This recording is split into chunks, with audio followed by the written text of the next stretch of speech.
Remember that time?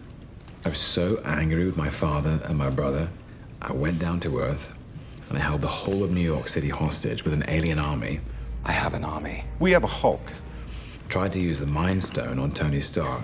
It didn't work, so I threw him off the building. Welcome back, everyone. It's Charlie. This will be my full Loki Season 2, Episode 2 video. There were a whole bunch of Easter eggs and references, so we'll break it all down. If you're brand new to the channel, be sure to subscribe to get all the episodes. We're doing that giveaway for the Loki Blu-rays. All you have to do to enter is be a subscriber and just post your favorite moment from the episode on the video. And careful for spoilers if you haven't seen it yet. We'll start at the beginning and work our way through shot by shot, talking about Easter eggs and WTF moments. Starting with the episode titled Breaking Brad, which is a reference to Breaking Bad and the Brad Wolf character who is Hunter X5, played by Rafael Casal, who does break bad, going rogue on the TVA and his mission to find Sylvie. Even though it was part of a big ruse, they were trying to pull a fast one on Loki so that General Dox could blow up all the different branch timelines, so he was kind of going according to plan, even though it did seem like he went rogue and went into the sacred timeline in the past to create a life for himself. Part of the idea is that he was trying to hide out, and the sacred timeline was the timeline that they were trying to preserve. That General Dox was blowing the branches, not the sacred timeline. A lot of theories about what's really going on with this character. I think he's not exactly who he says he is, and obviously there's still the mystery of General Dox. They just arrested her at the end of the episode. Hopefully we'll get an interrogation, and we'll find out what's really going on. Maybe they'll confirm some of the theories. There are a couple really big theories about her character. I felt like there were a couple moments in this episode that support some of the crazier theories, but we'll get to that in a second. They start the episode, the opening scene, in 1977 London with Loki and Mobius going to the Zaniac movie premiere in formal attire. For all you that wanted to see Loki, wear a tuxedo. There's a bunch of Easter eggs for real-life movies and in-universe fake Marvel movies. They do that in a lot of different Marvel movies where you have like fake movies like the movies that Kingo makes. They exit the portal right next to a poster for The Love Bug, which was a real movie that Disney released back in the day. And it's also a bit of a reference to all the Disney of it all because Disney owns Marvel, so there's a lot of Disney references that creep into Marvel movies and Marvel TV shows. Why PG-13? It's a family movie, also money, also Disney. The really obvious Easter egg here for 1977, like why this year, is because we're talking about Disney. Disney now owns Star Wars. The original Star Wars A New Hope movie premiered in 1977. I literally just got done doing videos for Star Wars Ahsoka Season 1. And there are many, many Star Wars references all across the Marvel movies. In fact, Star Wars is canon to Marvel. That's why Spider-Man is always referencing it. Hey guys, you ever seen that really old movie? Empire Strikes Back? Jesus, Tony, how old is this guy? The other big thing here too, you notice, when they show the time code, they list them arriving, it specifies the sacred timeline as opposed to Sylvie's branch timeline. They just want to denote exactly which universe they're in because they're going to be visiting multiple universes during the season, even though they blow up a lot of them during this episode. They come to the 1970s to catch Hunter X5 because they think that he knows where Sylvie is. They also want to capture him and bring him back because it looks like he's also creating a Nexus event, even though he claims he's not during the episode. Really important details here too. When Loki says he doesn't think that Sylvie is in this place because it's not a war zone, it's not an apocalypse event, that was her MO up to the events of Season 1, and Mobius correctly assumes maybe she's changed her tactics. I also think that's a bigger teaser about what's going on with General Dox too. Basically, Mobius is right on the money. Like, Sylvie completely tried to leave it behind and hide out in this branch timeline in Broxton, Oklahoma, working at the McDonald's because she didn't have anything to do with any of them, including the TVA. When they're walking through the alleyway, they walk past a bunch of movie poster Easter eggs. The next one is for Kingo's first movie, Son of Suresh. This was the very first movie that he ever made when he actually started making movies. They reference it during the Eternals movie. I don't know what you're talking about. That is my great-great-grandfather. That is my great-grandfather. Grandfather, father, and me. His whole thing is that because he was immortal, he would just eventually pretend to be his son, then eventually grandson, and so on and so forth. They made a big joke about that, how his friend, when he was a young child and started working for him, eventually saw that he just never wound up dying. He never aged, so eventually he thought he was a vampire and tried to stake him. They reference Kingo's movies and a lot of other Marvel movies too, like there were a couple of Kingo posters for new movies that he made during the Guardians of the Galaxy holiday special, but currently he and most of the other Eternals were taken by Arishem the Judge back to the World Forge, where the celestial host will judge if the Earth remains worthy to continue existing, and if it's not, they'll basically come and just completely wipe it out of the cosmos. Maybe they'll pay that off in Eternals 2 if that winds up getting made. Who knows? It sounds like they're developing in the background, but that doesn't really mean anything. They develop a lot of movies at Marvel that never wind up getting made. The next one they walk by is for Phone Ranger, who is actually a Marvel character named A.G. Bell for Alexander Graham Bell, who invented the telephone. He has the ability to travel along electrical lines, like phone-based powers, basically. If you look lower on the poster, though, there's an Easter egg for Goodman Productions. Martin Goodman originally owned Timely Comics, which is what Marvel Comics used to be called before they changed their name a couple times. First they were Timely Comics. He hired a young Stanley Lieber, to work for them. Then they changed their name to Atlas Comics. Then they eventually changed their name to Marvel Comics. There were a couple Easter eggs like this during the Moon Knight series for the origin of Marvel Comics. Timely Atlas Production, because Timely Comics turned into Atlas Comics turned into Marvel Comics.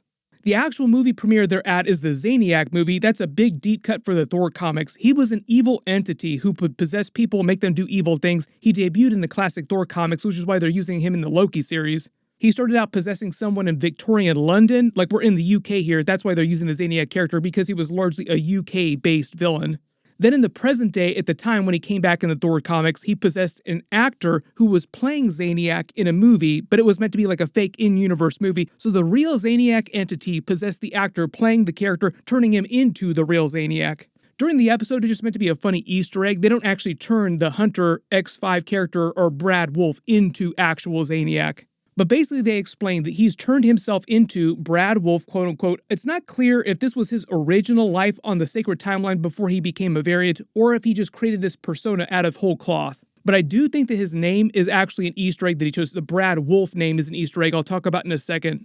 When they walk into the lobby, they play a 70s version of the Loki theme music because this is the 1970s. They explain he basically went back in time with his future tech and knowledge to become super famous, and he's just trying to enjoy himself while he can. Basically learning that he was a variant in episode 1 completely threw him off the deep end. Like, know what? I don't want to do this anymore. I want to go have fun. There are a couple references about him dating Brigitte Bardot, who was another huge movie star at that time, and he actually made this Zaniac movie, so he'd been living in this branch timeline for a number of years. Mobius makes a reference to Zaniac 2, a sequel movie. The character did show up in later Thor comics, but he only appeared in a few times in all Thor comics, so he was kind of like a joke throwaway character. You could also call that a joke about them doing Loki Season 2 like it is a sequel to Season 1. Are we going to see a sequel? Hunter B-15 is with them to help capture his tempad in the alleyway. She's also decked out in 70s attire. It's almost like a holodeck mission in like a Star Trek episode where they dress up period appropriate to whatever the scenario is that they're entering. This is also to set up them going back to the 1800s for the Victor Timely episode, which I think is going to be episode 3. We get to see Loki using his magic again with a particular swagger that we haven't seen from him in a while, mostly because everything went so crazy in episode 1. The Miller and King truck that almost backs into them is a reference to Sylvie in Thor. Miller was actually the name of the man who owned the land in Broxton, Oklahoma, where Thor put New Asgard in the comics. Broxton is the place where Sylvie is hiding out right now at the McDonald's, foreshadowing Loki finding her later. There's always tons of Thor Easter eggs in all the Loki episodes just because he is a Thor-based character. A lot of the stuff they trade in are Thor references. A lot of the stuff that they're pulling from are Thor comic books. Maybe we'll see a crossover with Thor again at some point or some more references to the actual Thor character. The producers did say, though, their plan was to eventually build up to a reunion between this Loki and Thor at some point. My assumption right now, unless there's like some big Loki crossovers with some other upcoming movies, I don't think we're actually going to see them reunite with each other until either Avengers 5 Kang Dynasty or Secret Wars. But it is kind of funny that Loki Season 1 was such a banger. Like, Loki worked so well without the Thor character, but Thor Love and Thunder did not work without Loki. How the tables have turned, now Loki is the much more popular character. The funny thing about their little foot chase here too is that Loki is a frost giant, has naturally enhanced strength, stamina, speed, so even without his magic, this is easy for him. This is more of like a light jog, whereas we don't really know what's going on with the Hunter X5 character. Like, is he just a normal human, or does he have some special DNA in him? He whips out his modified teleportation device like the one that Loki stole in the very first episode of the series. Then they have a joke about a bunch of punk rockers coming up on him, but it winds up being an illusion that Loki creates. The other reference here in the background too is the idea of punk rock in Great Britain. So the whole idea is the punk rock movement started in the mid-70s in the London area. This is happening during 1977, so this would be towards the peak of the punk era. But all these people are just created by Loki, so Loki is being very period-specific, creating these punk rockers. Basically winds up pulling the same trick on Hunter X5 that he did during the first Avengers movie, duplicating himself and then capturing him with shadow magic versions of himself, complete with full Loki horns. I don't know that we've seen him use the shadow trick before. That seems like a new wrinkle. There was a funny moment during Season 1 where he went on about magic like this, telling Mobius the difference between illusions and duplication magic. Like, no, these are completely different abilities. They're the two completely different powers, actually. Illusion projection involves depicting a detailed image from outside oneself which is perceptible in the external world, whereas duplication casting entails recreating an exact facsimile of one's own body in its present circumstance. But it is a reminder that he is very good at magic. He even tricks Mobius into thinking one of the copies is the real version.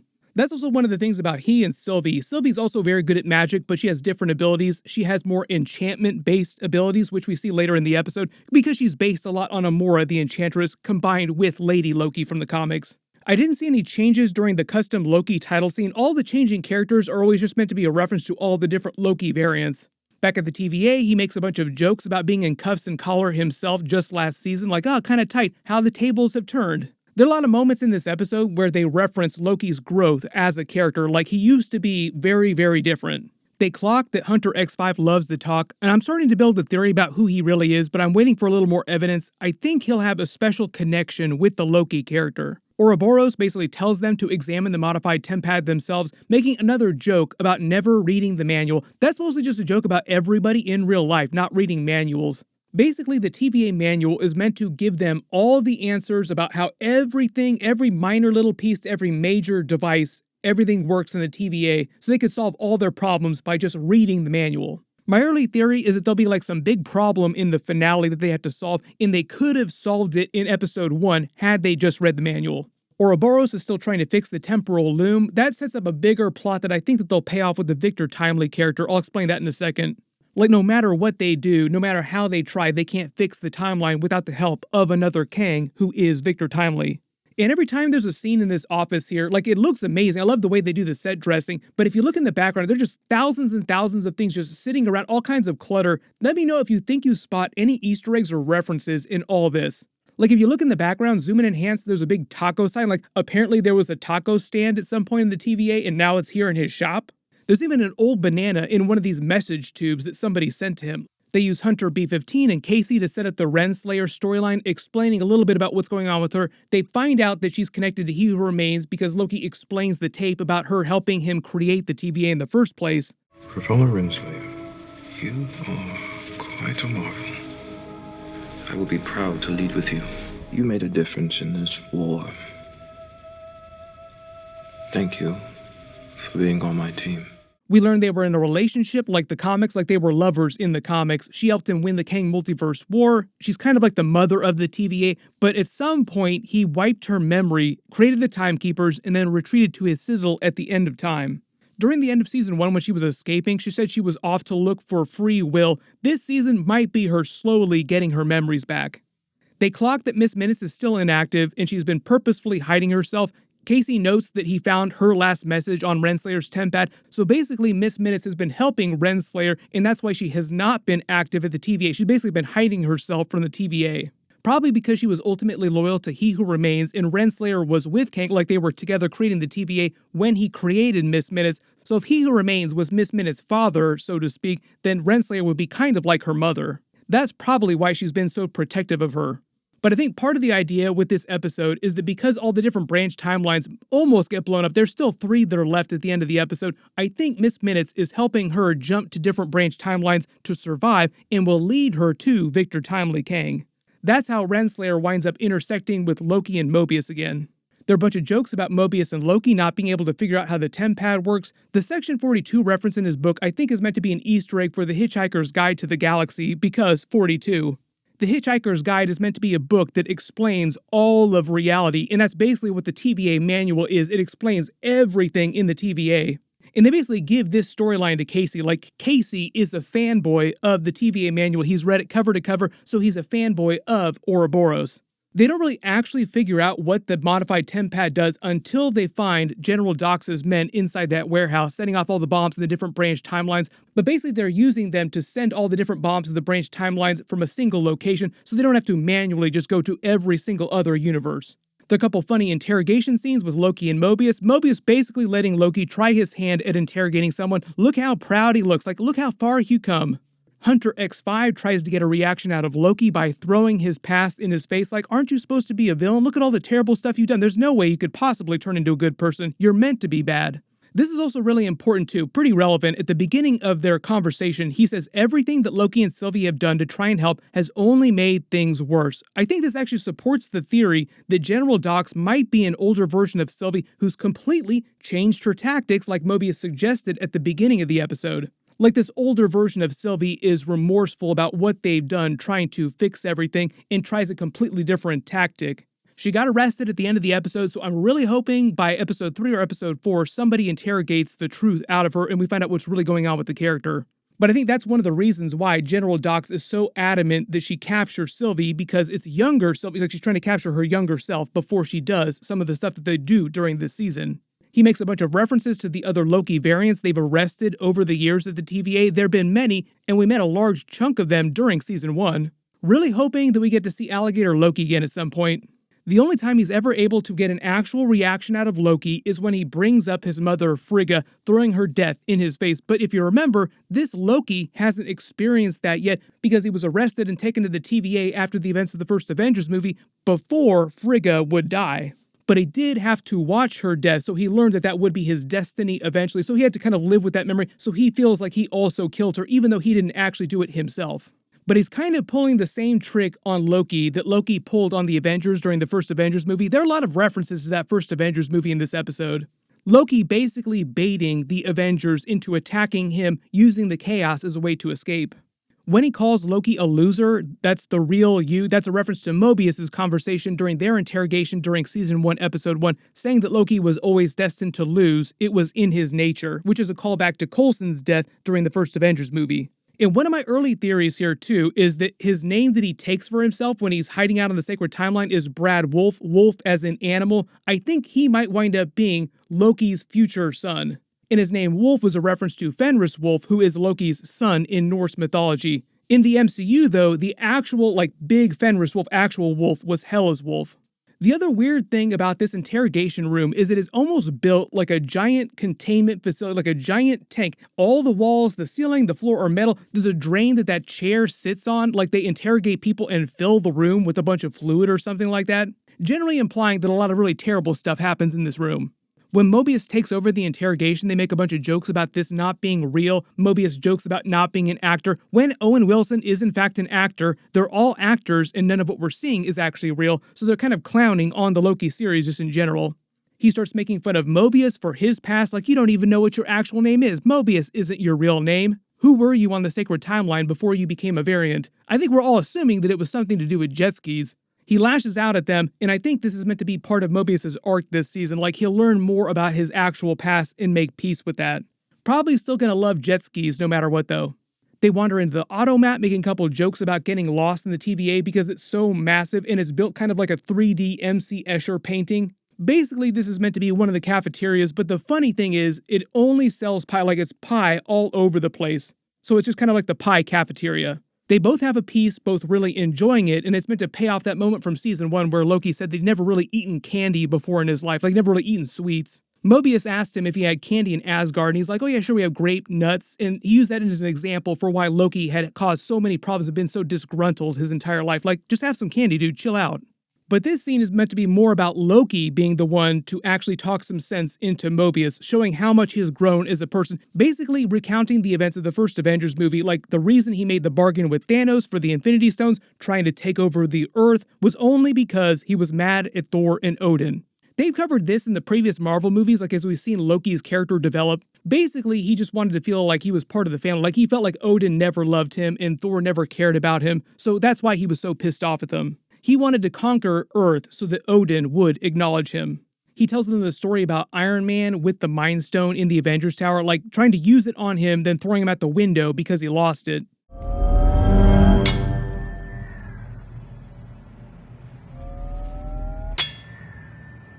Basically, his example of losing his cool during an interrogation like Mobius. Although I wouldn't call that an interrogation, Loki was really trying to get Iron Man to submit to him in that moment, like just quit now.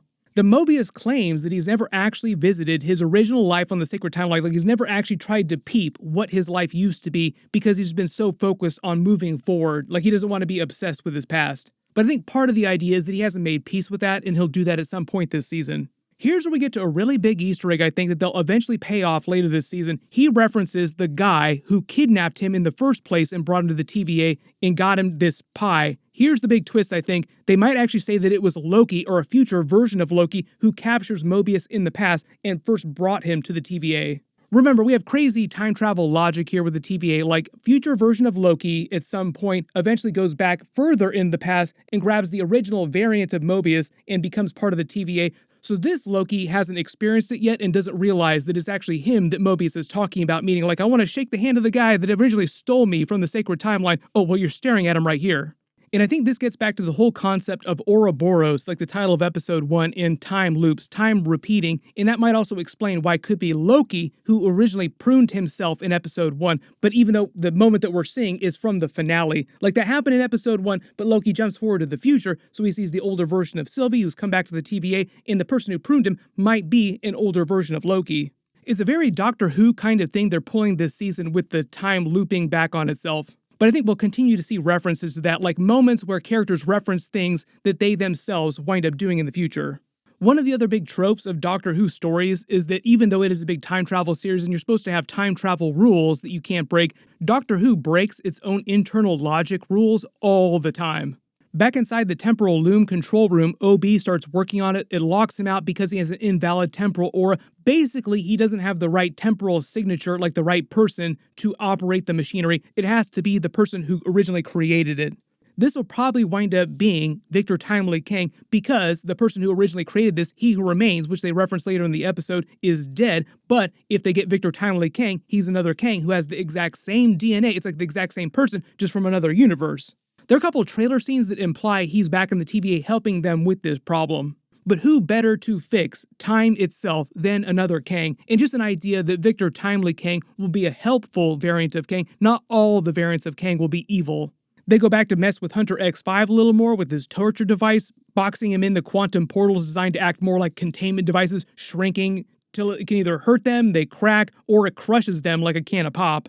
Then he reveals what's really going on with Sylvie hiding out at the McDonald's in Broxton and why he bailed on the mission. Basically, the idea is that he knew what was going to happen, General Dox's plan to blow up all the alternate timelines, so he wanted to go hide out on the main timeline because he felt like General Dox was going to be successful and there was no threat to him being blown up because he was on the sacred timeline. That was the timeline that General Dox was trying to preserve.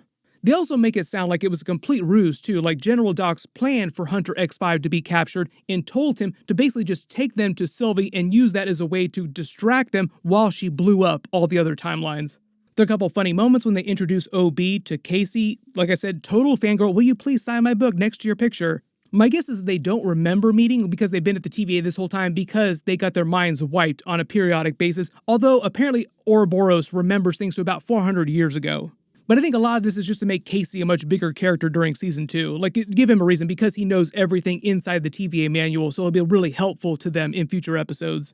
Loki and Mobius travel to Sylvie's McDonald's with Hunter X5. We saw this in the trailers. They did a couple funny promos for McDonald's, but it was kind of hard to tell what was going to be in the actual episode. They mostly played the reunion for comedy because Loki comes in assuming things are going to be super intense, but really it's just super awkward, and Sylvie really is just trying to chill out here. Like, she doesn't want anything to do with them or the TVA. When they actually meet in the same frame, they play some of Loki's sad theme music. I think that's from the Lamentis episode. He explains his time slipping and what's going wrong this season. Sylvie is still trying to refuse coming back until eventually they learn what's really going on with the bombs. Basically, he has to remind her about the Council of Kangs, like even if you're trying to hide out here, eventually the Council of Kangs will come to try and destroy the sacred timeline, so it won't matter where you hide. There are a couple funny moments with Mobius just chowing down on that McDonald's. I kind of want a little bit of McDonald's now. Mission accomplished. That was probably their evil plan all along. Just get people more hyped up to eat more McDonald's. Just have Mobius chowing down on it. They make more Hollywood, more Zaniac movie references. Like, no, it was a work of art, basically trying to tell him that Zaniac was cinema. You could call that just a reference to everybody who loves Marvel movies and everybody who hates Marvel movies. Like, no, they're cinema. Other people say, no, they're just regular comic book movies. They're nothing special.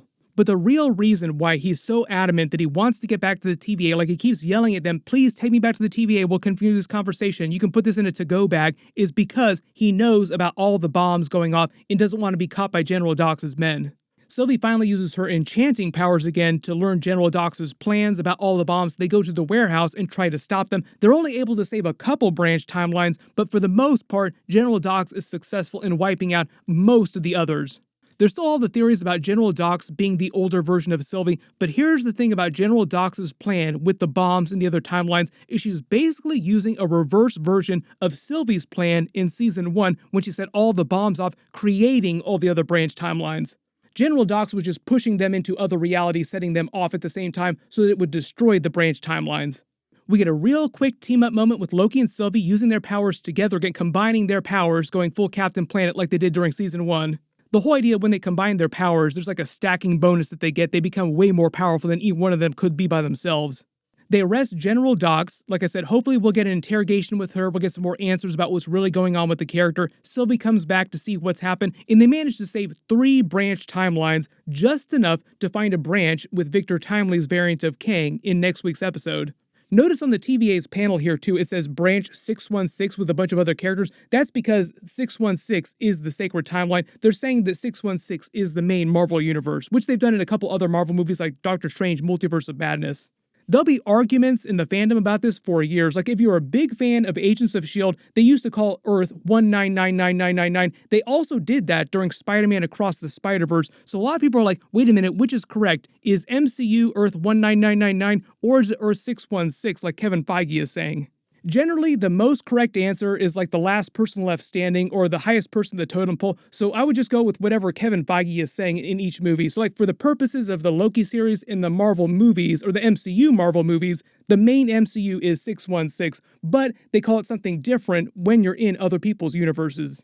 We'll get through like the next 10 Avengers movies and people will still be arguing about it, so don't think too much about it.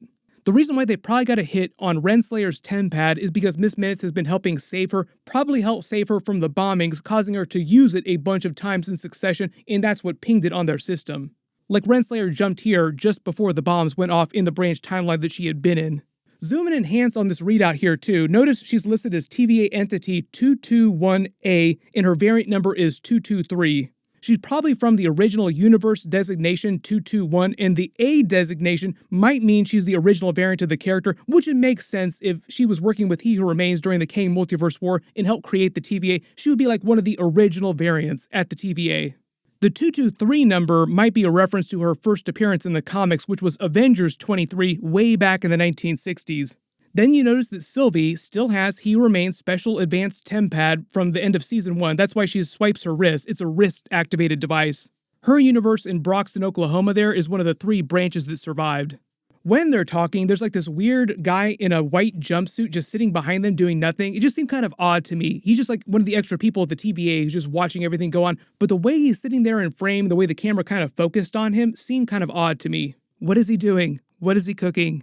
Back at the McDonald's, Sylvie seems like she's torn about what to do. She doesn't know if she really does want to come back. She looks at He Who Remains TemPad. I believe the spaghetti problem from episode 1 that Ouroboros talked about is what causes her to actually come back, probably in episode 3.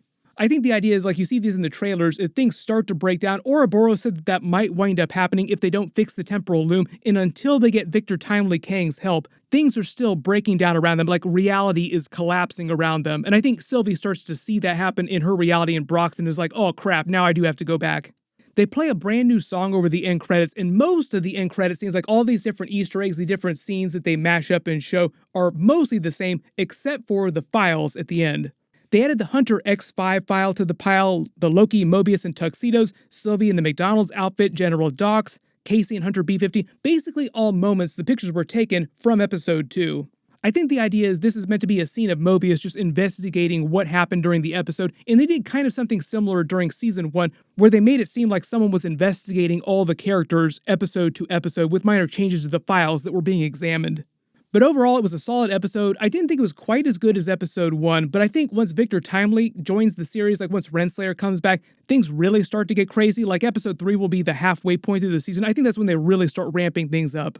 There are a bunch of Easter eggs and references in the episode, so if you think you spotted any that I didn't talk about in the video, just write them below in the comments and let me know, who do you think that General Dox really is?